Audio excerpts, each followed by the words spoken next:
Jāsaka tā, pašā Ziemassvētku priekšvakarā nedaudz pārsteidz viens no Latvijas savaldīgākajiem un izteikumos piesardzīgākajiem politiķiem, Zaļo zemnieku frakcijas Saeimā vadītājs Augusts Brigmans, kurš padzirdējis savu kolēģi būtībā koalīcijā, finanšu ministru Vilka, publiski pausto ideju, ka tie sasodītie 50 miljoni, kas varētu būt vēl jākonsolidē nākamgad, ka tas varētu notikt arī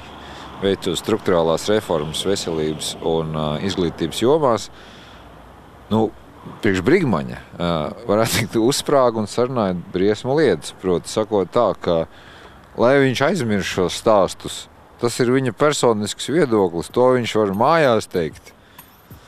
Jāsaka tā, ka, protams, par to mājās teikšanu un par to toni, tur varētu būt taisnība Vilka kolēģim Dzintaram Zaķim no Vienotības, kurš steidza, mierināt, ka tas vienkārši ir pēc budžeta stress, un tāpēc tādi nesavaldīgi izteikumi. Bet īstenībā šis stāsts, jo es varēju saka, Brigmans skaitās viens no piesardzīgākajiem politiķiem, atklāja vienu citu, respektīvi šī pirmā daļa, ka, lai viņš aizmirst šos stāstus par struktūrālām reformām veselības un izglītības sfērās.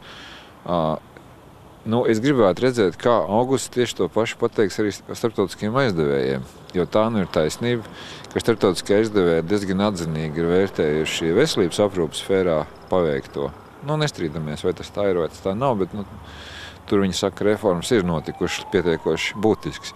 Bet par izglītības sfēru aizdevējiem ir diezgan skarbs viedoklis, un tieši tur arī viņi vēl šīs reformas. Līdz ar to,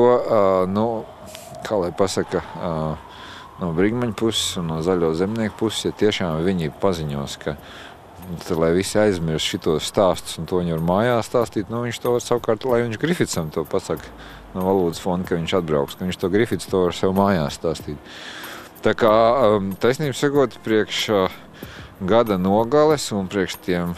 tādas tomēr zināmas disciplinētības, ar kādu budžets tika pieņemts, šie Augusta Brigmaņa izteikumi liecina vai par to, ka Augusts kļūst vecs un vairs netur, vai arī to, ka nākamais gads, vismaz gada pirmais ceturksnis Latvijas politikā būs ļoti saspringts.